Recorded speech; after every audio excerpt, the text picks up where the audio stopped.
আল্লাহ আমার রব, এই রবি আমার সব, দামে দামে তন মনে তারি অনুভব। তোমার দুনিয়াতে আমি যেদিকে তাকাই, অথই নিয়ামতে ডুবে আছি সবাই। পাক পাখালির গানে শুনি তসবিহ কালো রব, তসবিহ কালো রব। আল্লাহ আমার রব, এই রবি আমার সব। আসসালামু আলাইকুম। আলহামদুলিল্লাহ, আসসালাতু ওয়াসসালামু আলা রাসূলিল্লাহ। প্রিয় দর্শক, আপনারা যারা দেশে আছেন প্রবাসে, সবাইকে জানাই অনেক অনেক প্রীতি ও শুভেচ্ছা। শুরু হলো এনটিভি আয়োজিত এবং লাভ হেলো নিবেদিত অনুষ্ঠান আপনার জিজ্ঞাসা। আপনাদের সাথে আছি আমি জাইনুল আবেদিন আজাদ, আর আপনাদের মনে জাগা প্রশ্নের জিজ্ঞাসার জবাব দিচ্ছেন বিশিষ্ট আলেম ডক্টর মোহাম্মদ সাইফুল্লাহ। আসসালামু আলাইকুম ওয়া রাহমাতুল্লাহি ওয়া বারাকাতুহু। প্রিয় দর্শক, চলুন তাহলে জিজ্ঞাসার জগতে। শুরুর ইমেলটি পাঠিয়েছেন রেজাউর রহমান। লিখেছেন, আমি আমার বোন ফরহা রহমানের পক্ষ থেকে লিখছি, বোনের সাথে সুসম্পর্ক না রাখলে নাকি জান্নাতে যাওয়া যায় না। ওই রকম তথ্য নাকি আমার বোন ফেসবুকের বিভিন্ন জায়গায় বিভিন্ন লেখায় পেয়েছে। এই তথ্য কি সঠিক? আত্মীয়তার সম্পর্ক বজায় রাখার বিষয়টি ইসলামে অত্যন্ত গুরুত্বপূর্ণ। বোন তো আত্মীয়। হ্যাঁ, আর আত্মীয়তার সম্পর্ক ছিন্নকারী ব্যক্তি তিনি জান্নাতে প্রবেশ করবেন না। এই মর্মে রাসূলুল্লাহ সাল্লাল্লাহু আলাইহি ওয়াসাল্লাম সুস্পষ্ট হাদিসের মধ্যে বলেছেন।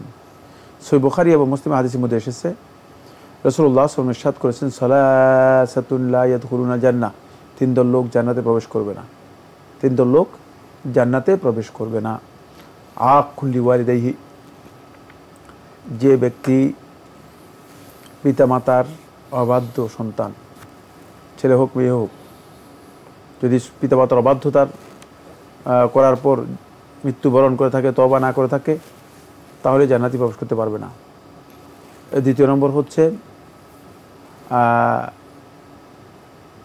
আকুল লিওয়ালিদাইহি ওয়ার রাজিলাতু মিনান নিসা, ওই সমস্ত নারী যারা পুরুষের বেশভূষা গ্রহণ করেছে, পুরুষের বেশভূষা গ্রহণ করেছে। ওয়াকাতিউর রাহিম, এবং আত্মীয়তার সম্পর্ক ছিন্নকারী। সুতরাং কেউ যদি আত্মীয়তার সম্পর্ক ছিন্ন করে, তাহলে সে জান্নাতে প্রবেশ করতে পারবে না। এখন এটা আত্মীয়তার সম্পর্ক ছিন্ন করা একটি বিষয়, আর এটা হচ্ছে বোনের সাথে সুসম্পর্ক রক্ষা করা, এটি আলাদা বিষয়। আত্মীয়তার সম্পর্ক কাকে বলা হয়, কীভাবে আত্মীয়তার সম্পর্ক বজায় রাখতে হয়, এই বিষয় সম্পর্কে ধারণা নিতে হবে, জ্ঞান নিতে হবে। এটা মানে শুধুমাত্র মৌখিক বিষয় না। তার দুই নম্বর বিষয় হচ্ছে কোনো ধরনের কারণ ছাড়া আত্মীয়দের সাথে যদি সম্পর্ক ছিন্ন করেন, খোঁজ খবর না নেন, তাদের প্রয়োজন আপনার কাছে তুলে ধরার পর তাদের প্রয়োজন পূরণের জন্য চেষ্টা না করেন, তাহলে আপনি আত্মীয়তার সম্পর্ক ছিন্ন করলেন। এটা এখানে এসেছে, কিন্তু বোনের ব্যাপারে কোনো হাদিস অথবা বক্তব্য এসেছে সঠিক নয়, কিন্তু বোন আত্মীয় যে কোনো সন্দেহ নেই। আমরা খুবই গুরুত্বপূর্ণ বিষয়ে অবগত হলাম। প্রিয় দর্শক, আরও একটি ইমেল পাঠিয়েছেন আলামিন ঠাকুরগাঁও থেকে। লিখেছেন, আমার প্রশ্নটা অনেক গুরুত্বপূর্ণ। দেশীয় আইনে নারীরা ডিভোর্স দিচ্ছে স্বামীকে। কাবিন নামায় নারীদের ক্ষমতা দেওয়া থাকে 18 নম্বর কলামে। নারীরা ডিভোর্স নোটিশে আবার স্বামীকে তালাক বলছে যে 1, 2, 3 বায়ান তালাক এভাবে উল্লেখ করছে, রাষ্ট্রীয় আইনে কার্যকর হয়ে যাচ্ছে। এভাবে তালাক দিয়ে নারীরা অন্য জায়গায় বিবাহ বন্ধনে আবদ্ধ হচ্ছে। এটা কি শুদ্ধ বা জায়েজ হবে? কারণ আগের বিয়েটা রাষ্ট্রীয় আইনে তালাক কার্যকর হয়েছে, শরীয়ত মোতাবেক তালাক হয়নি। ইসলাম কি রাষ্ট্রীয় আইনকে সমর্থন করবে? এক্ষেত্রে কোনো নারী যদি এভাবে বিয়ে করে ফেলে, তাহলে তার করণীয় কি? পাপ হলে কি সারা জীবন পাপ হবে? ডিভোর্স নোটিশ পাঠানোর পরের দিন থেকে কি ইদ্যত গণ্য হবে? এই বিষয়গুলো সম্পর্কে কি আলোচনা করবেন? প্রথম কথা হচ্ছে মেয়েদের রাষ্ট্রীয় আইনে যেভাবে তালাকের পদ্ধতির কথা উল্লেখ করেছেন এটা বৈধ নয়। 1, 2, 3 তালাক দেওয়ার মতো ক্ষমতা মেয়েদের নেই, সুতরাং এটি প্রযোজ্য হবে না। মেয়েদের তালাক দেওয়ার পদ্ধতি হচ্ছে কোর্টের মাধ্যমে মেয়েরা তালাক দেবে, সে পদ্ধতি সম্পর্কে জ্ঞান নিয়ে জেনে নিতে হবে। সেটা আমরা আমাদের বিভিন্ন আলোচনার মধ্যে স্পষ্ট করেছি। আর সেখান থেকে তারা ইদ্যত পালন করবে।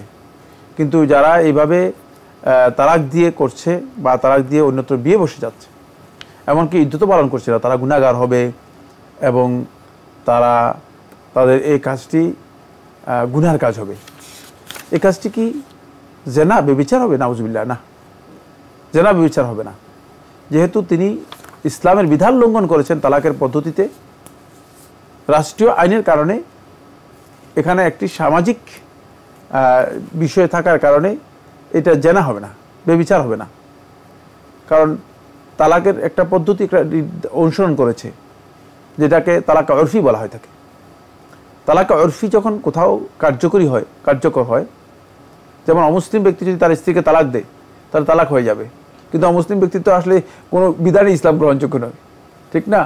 এটাকে তালাক উরফি বলা হয় থাকে। যেহেতু তালাক উরফি মানে উরফ প্রথাগত দিক থেকে তালাকের একটা সিস্টেমকে অনুসরণ করেছে, এই কারণে তার এটা ইসলাম যদি এটা প্রযোজ্য নয়, অনুমতি নয়, কিন্তু এই অনুসরণ করার কারণে পরবর্তীতে যদি বিয়ে হয়, বিয়েটা বৈধ হবে না ইসলাম অনুযায়ী, কিন্তু মানে সম্পর্ক জেনা হবে, ব্যভিচার হবে, এই বক্তব্য শুদ্ধ নয়, এই বক্তব্য শুদ্ধ নয়। তবে এই পরবর্তী বিয়েটা শুদ্ধ হবে না, বিয়েটা শুদ্ধ হবে না। এটাকে বিয়েকে আবার কি করতে হবে? শুদ্ধ করতে হবে, এবং তিনি গুনাহগার হবেন, তিনি এই কাজের জন্য গুনাহগার হবেন, যেহেতু তার এই পদ্ধতি ইসলাম অনুমোদন দেয়নি, ইসলাম অনুমোদন দেয়নি। সেক্ষেত্রে তাকে এটাকে অবশ্যই আবার সংশোধন করে নিতে হবে, ইসলামী পদ্ধতি অনুযায়ী, ইসলামী বিধান অনুযায়ী সংশোধন করে নিতে হবে পরবর্তীতে, কিন্তু জেনা ব্যভিচার হবে, এই বক্তব্য শুদ্ধ নয়। জি, আমরা জানলাম বিষয়টি সম্পর্কে। প্রিয় দর্শক, আরও একটি ইমেল পাঠিয়েছেন বুলবুল আহমেদ। প্রথমে আপনি আপনার আগের প্রশ্নের জবাব পাওয়ায় ধন্যবাদ জানিয়েছেন। আমরাও আপনার নতুন প্রশ্নের জন্য আপনাকে ধন্যবাদ জানাই। আপনার প্রশ্নে যাই। আপনি লিখেছেন, বাজার থেকে 800 টাকা দরে 1 কেজি কাজুরি মাছ কিনলাম।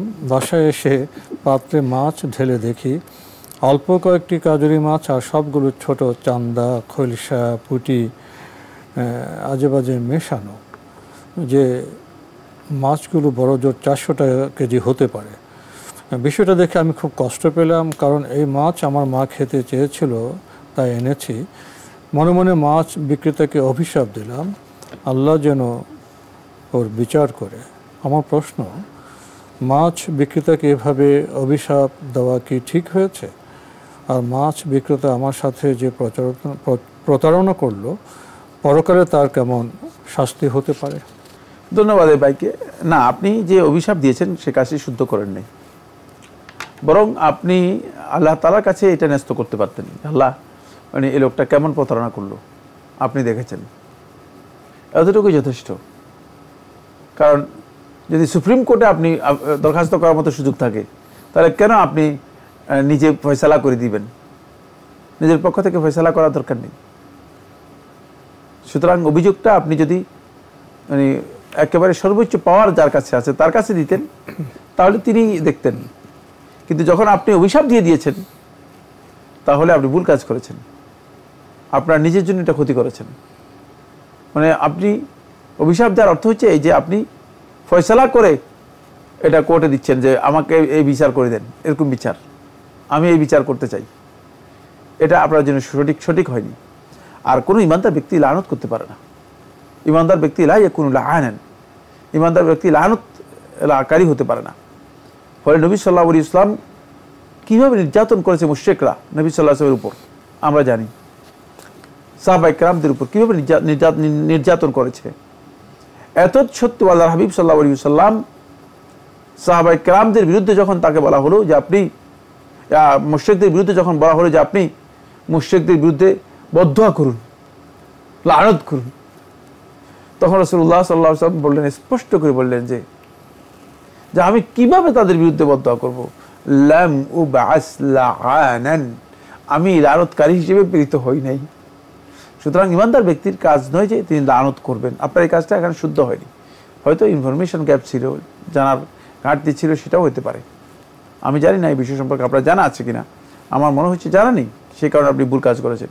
যদি আপনি এতটুকু বলতে আল্লাহ এই লোকটা আমার সাথে যে প্রতারণা করেছে আপনি দেখেছেন, তাহলে এটা আপনার জন্য সবচেয়ে উত্তম হতো। আর এই ধরনের প্রতারক ব্যক্তি যারা আছে, যারা মানুষের সাথে এই ধরনের প্রতারণার কাজ করবে, তারা দুনিয়াতেও শাস্তি পাবে, আখিরাতেও শাস্তি পাবে। দুনিয়ার শাস্তির ব্যাপারে সহিহ মুসলিমের রাওয়াতের মধ্যে এসেছে, মুহাইকাত বারাকাতু বাইহিমা, তার এই বেচা কেনার বরকতটা আল্লাহ তাআলা পরিপূর্ণরূপে নির্মূল করে দিবেন। ওই যে আপনার কাছ থেকে প্রতারণা করে যে টাকাটা নিয়েছে, সেই টাকার মধ্যে কোনো বরকত পাবে না। সেই টাকা দিয়ে নিজের পেটের মধ্যে যেটা ঢুকাবে সেটাও কাজে লাগবে না, নিজের সন্তানদেরকে যেটা দিবে সেটাও কাজে লাগবে না, সবটাই ক্ষতিগ্রস্ত হবে। আর 2 নম্বর যেটা, সেটা হলো আখিরাতে সেই ব্যক্তি প্রতারণার যেই অপরাধ রয়েছে, সেই অপরাধের কারণে উম্মতে মুহাম্মদের মধ্যে আসবেন না। মান গাশশানা ফালাইসা মিন্না, যে আমাদের সাথে প্রতারণার আশ্রয় গ্রহণ করলো, প্রতারণার এই কাজটা করলো, ফালাইসা মিন্না, আমার দলভুক্ত হয়ে উঠতে পারবে না, সে উম্মতের সাথে ঘিসতে পারবে না, তাকে প্রতারকদের সারিতে নিয়ে যাওয়া হবে। তো প্রতারকদের সারি সেটা এই উম্মতের সারি হবে না, তাহলে সে ক্ষতিগ্রস্ত হবে এবং তার কঠিন শাস্তি হবে। সেই প্রতারণার কারণে কিয়ামতের দিন হতে পারে যে লিওয়াউল গদর নিয়ে মাহশরে উঠবে, হাশরের ময়দানে উঠবে, এবং আপনার এই হকটা নষ্ট করার কারণে কিয়ামতের দিন সেটা নেক আমল দিয়ে বুঝিয়ে দিতে হবে। সুতরাং এটা অত্যন্ত অপরাধ, বড় ধরনের অপরাধ। বিশেষ করে আমাদের এই দেশে এই ধরনের, বিশেষ করে যারা কমলা বিক্রি করে, আপেল বিক্রি করে, তারপরে এই ধরনের গুড়া মাছের কথা বলছেন, কি মাছ নাম বলেছেন নাম আমি জানি না, কাজুরি মাছ, কাজুরি মাছ দেখিনি আমি কোনো সময়, কি জিনিস, যাই হোক, মানে মোট কথা হচ্ছে এরা বেশিরভাগ উপরে এক ধরনের জিনিস দেয়, নিচে আরেক ধরনের জিনিস দেয়, আর তারা জানে যে নিচে কোন জিনিস আছে, অথবা তাদের কাছে জিনিস আলাদা থাকে কিনা জানি না, মেপে দিয়ে দেখা যাচ্ছে যে অনেক সময় বাড়িতে নিয়ে দেখলে যে সব পচা, সব 2 নম্বর হয়ে গেছে। তার কারণ হচ্ছে এই লোকগুলো প্রতারক। ব্যবসায়ের মধ্যে প্রতারণা যিনি করে থাকেন, তিনি গোটা জিন্দিগি, গোটা জীবনে তিনি এই ব্যবসাই করবেন এবং কোনো ধরনের বরকত নিজের জীবনে পাবেন না, ক্ষতিগ্রস্ত হবেন। সুতরাং এটা বড় ধরনের অপরাধ, কোনো সন্দেহ নেই। কাজুরি মাছটা খুব ভালো মাছ, যাই হোক, এবং 800 টাকা কেজি। ওনার ভাষায় উনি বলছেন যে অন্য মাছগুলো দিয়েছেন যেটা দেওয়ার কথা নয়, 400 টাকার কেজি। এখানে আমার তো বিক্রেতার নিয়ে কথা বললাম, আপনার ভাষায় এভাবে লিখেছেন জি, যে কয়েকটি কাজুরি মাছ আর সবগুলো অন্য মাছ। আপনি কিনলেন কাজুরি মাছ 1 কেজি, কয়েকটি কাজুরি মাছ বাসা অন্য মাছ, আপনি কি কেনার সময় দেখবেন না? এখানে কি আমাদের কর্তব্য নয়? আপনার ভাষায় আমি বলছি যে সব অন্য মাছ, ছোট চান্দা, খলসি, এগুলো কয়েকটা কাজুরি, আপনি 1 কেজি মাছ তো কম না, আপনি কি দেখে নেবেন না? আর আপনি অভিশাপ দিচ্ছেন মাছ কেনার পরে যে উনি এভাবে আপনার সাথে প্রতারণা করে থাকে, আপনি কি মাছগুলো নিয়ে বাজারে যাবেন না? সামাজিক প্রতিরোধ বলে একটি কথা আছে, যে সমাজে সামাজিক প্রতিরোধের বিষয় না থাকে, অন্যায়ের বিরুদ্ধে কথা না বলা হয়, সে সমাজ শুদ্ধ কীভাবে হবে? সাহেব তো বলেছেন আপনার অভিশাপ দিয়ে ঠিক কাজটি করেননি। আমি যে প্রসঙ্গটা আনলাম, এটা কি প্রয়োজন আছে এইভাবে একটু দেখাশোনা করে নেওয়া? আপনি যে প্রসঙ্গটা আনছেন সেটা অবশ্যই একটা বিষয়। সেটা হচ্ছে এই, যদি সম্ভব হয় যিনি ক্রেতা আছেন তিনিও জিনিসটা দেখে নেবেন এবং তিনি তার উপযুক্ত জিনিস বুঝে নেওয়া তার দায়িত্ব। কিন্তু আসলে মানুষের ওই সময় থাকে না। যেমন আমি আমার গোটা জীবনেও কোনো সময় যা কিনেছি আমি দ্বিতীয়বার যাওয়ার মতো সময় নেই আমার হাতে। কারণ আপনি মনে করেন বাজার থেকে চলে গিয়েছেন বাড়িতে, এরপর আপনার কত কাজ, আপনি এই আবার 1 কেজি মাছের জন্য আবার বাজারে আসবেন, আবার বাজারে যাবেন, এই সময় মানুষের কোথায় থাকে, এই সময় মানুষের কোথায় থাকে? কোনো সন্দেহ নেই, এটা যদি কেউ করতে পারে সেটা ভালো, তার জন্য এটাও ইম্পর্টেন্ট বিষয়। তিনি তার জিনিসটা বুঝে নেওয়া তার দায়িত্ব। জানলাম বিষয়টি সম্পর্কে প্রিয় দর্শক ভাই বুলবুল আহমেদ। আপনি আরও লিখেছেন, জুমার নামাজে কিছু লোককে দেখা যায় তারা কখনো মসজিদের ভিতরে গিয়ে নামাজ পড়েন না, তারা সিঁড়িতে না হলে রাস্তায় দাঁড়ান, জুমাটা কোনো রকমে শেষ করে সালাম ফিরানোর সাথে সাথে বাড়ি চলে যান। তারা সিঁড়িতে দাঁড়ানোর কারণে অন্য লোকদের ভেতরে গিয়ে নামাজ পড়তে খুব অসুবিধে হয়। উপায় না দেখে অনেকের ঘাড় পিঠ ডিঙিয়ে সামনে যেতে হয়, অথচ এটা নাকি হারাম, কিন্তু ভেতরে অনেক জায়গা খালি থাকে, এভাবে না গিয়েও উপায় নেই, এখন কি করব? ধন্যবাদ ভাই। ভিতরে যদি জায়গা থাকে আর জায়গা রেখে যদি কেউ সিঁড়িতে অথবা রাস্তায় অথবা বাইরে বসে পড়েন, তাহলে ভিতরে জায়গা পূরণ করার জন্য যদি কেউ যান, এটা তার জন্য জায়েজ রয়েছে। জায়েজ রয়েছে, কারণ ভিতরে জায়গা খালি, দেখতেছে, চোখে দেখতে হবে, জায়গা থাকতে হবে। আর উনি সিঁড়িতে দাঁড়িয়ে আছেন, জায়গা থাকতে হবে, দেখতে হবে তাকে যে হ্যাঁ দেখা যাচ্ছে যে জায়গা খালি আছে, কিন্তু বাহিরে রাস্তায় বসে গেছে, সিঁড়িতে বসে গেছে, পথে বসে গেছে, চলার পথে বসে গেছে, তাহলে ওই ব্যক্তির পাশ দিয়ে অতিক্রম করে গিয়ে সামনের জায়গা পূরণ করা জায়েজ, এতে তার হক নষ্ট হবে না। কিন্তু ভিতরে জায়গা নেই, মানুষ বসা দেখতেছে, কোথাও কোনো জায়গা নেই, কিন্তু মানুষের মাথার উপর ডিঙ্গিয়ে মাথার উপর পা দিয়ে টপকায়ে সামনে গিয়ে টপকিয়ে গিয়ে মানে স্থান করে নেওয়ার জন্য চেষ্টা করা, এই কাজটি নিষিদ্ধ, হারাম, এটা জুমার দিন করতে পারবেন না। আর যারা বলছেন যে একদল লোক আছে সিঁড়ি আর রাস্তা, এরা আসলে সিঁড়ির মুসল্লি এবং রাস্তার মুসল্লি, সারা জিন্দেগিতে দেখবেন যে এই লোকগুলো এই সিঁড়ি এবং মানে রাস্তার মুসল্লি হিসেবে কাজ করে। এরা অধিকাংশ আসলে সালাতের জন্য আসে না, আসে হয়তো বাসায় যদি বসে থাকে, তাহলে বউ হয়তো বলবে যে তুমি কেমন লোক, সবাই জুমার দিন নামাজ পড়তে গেছে, তুমি বাসায় বসে রয়েছো। মানে ওই ইজ্জত রক্ষা করার জন্য সিঁড়িতে এসে বসে, রাস্তায় গিয়ে বসে। মসজিদে জায়গা থাকলে, মসজিদের সাথে সম্পর্ক, মসজিদে জায়গা থাকলে ইমানদার ব্যক্তি মসজিদে না বসে সিঁড়িতে রাস্তায় বসা, এটা প্রমাণ করে যে সালাত এবং আল্লাহর ঘরের মর্যাদা সম্পর্কে তার যথেষ্ট অবহেলা রয়েছে। সুতরাং এই ব্যক্তির অন্তরের মধ্যে এখনো আল্লাহর ঘরের প্রতি ভালোবাসা, সালাতের প্রতি ভালোবাসা, সালাতের প্রতি অনুরাগ কোনোটাই তার অন্তরের মধ্যে তৈরি হয়নি। এটা বোঝা যাচ্ছে যে তিনি এই কারণেই মূলত মসজিদের সাথে তার সম্পর্কটা যুক্ত করতে পারেননি। আমরা খুবই গুরুত্বপূর্ণ বিষয়ে অবগত হলাম প্রিয় দর্শক। আরও একটি ইমেইল পাঠিয়েছেন মোহাম্মদ হানিফ, লিখেছেন রুকুতে সুবহানা রাব্বিয়াল আজিম ও বিহামদিহি এবং সিজদায় সুবহানা রাব্বিয়াল আলা ও বিহামদিহি, এভাবে পড়া কি সুন্নতসম্মত নাকি ও বিহামদি বাদ দেওয়া ভালো? না, বিহামদিহি শব্দটি আসেনি, হাদিসে আসেনি, কিন্তু কেউ যদি যুক্ত করেন জায়েজ আছে কিনা এ নিয়ে আলেমদের ইখতিলাফ রয়েছে। বিশুদ্ধ বক্তব্য হচ্ছে যুক্ত করবেন না, যুক্ত করবেন না, যুক্ত না করাটাই ভালো। হ্যাঁ, যেটা নস যেভাবে এসেছে সেটাই পড়বে, সুবহান রাব্বিয়াল আযীম ওয়া বিহামদিহি অথবা সুবহান রাব্বিয়াল আলা ওয়া বিহামদিহি, এভাবে বলবেন না, বরং সুবহান রাব্বিয়াল আলা এতটুকুই, আর বাকিগুলো অন্যগুলো পড়বেন। কিন্তু খেয়াল রাখতে হবে যে কোনো অবস্থাতেই নিজের পক্ষ থেকে যুক্ত না করা হচ্ছে এখানে সুন্নাহ। এবারে ইমেলটি পাঠিয়েছেন রেজাউর রহমান সিলেট থেকে, লিখেছেন ফজরের নামাজ ওয়াক্তের সময় মতো না পড়তে পারলে পরে নেয়ার পর কি ইশরাকের নামাজ পড়া যাবে? ইশরাকের নামাজের শেষ সময় কি সকাল 9টা পর্যন্ত?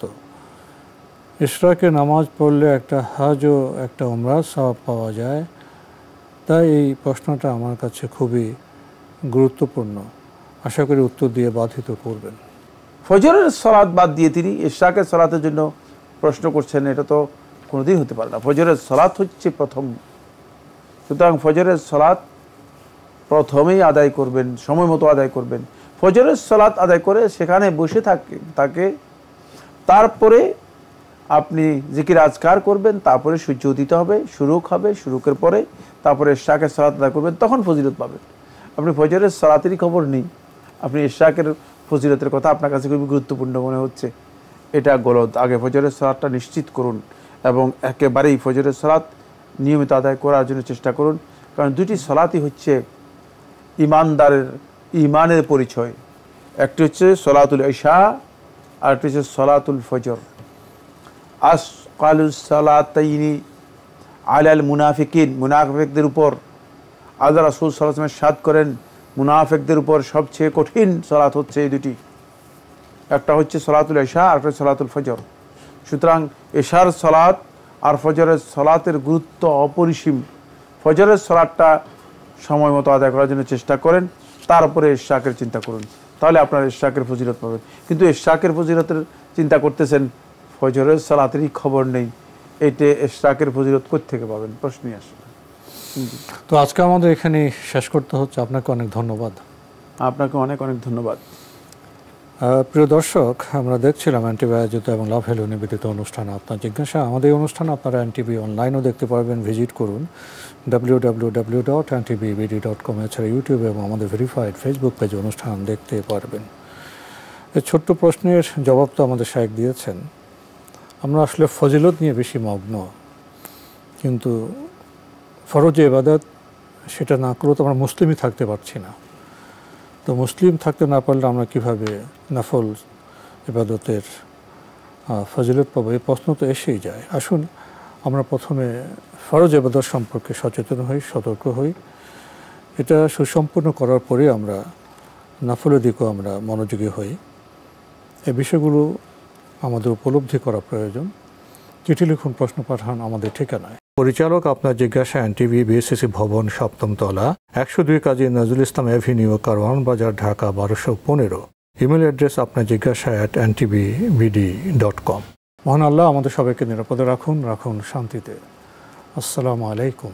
আল্লাহ আমার রব, এই রবি আমার সব, দামে দামে তুন মনে তারি অনুভব। তোমার দুনিয়াতে আমি যেদিকে তাকাই, অথই নিয়ামতে ডুবে আছি সবাই।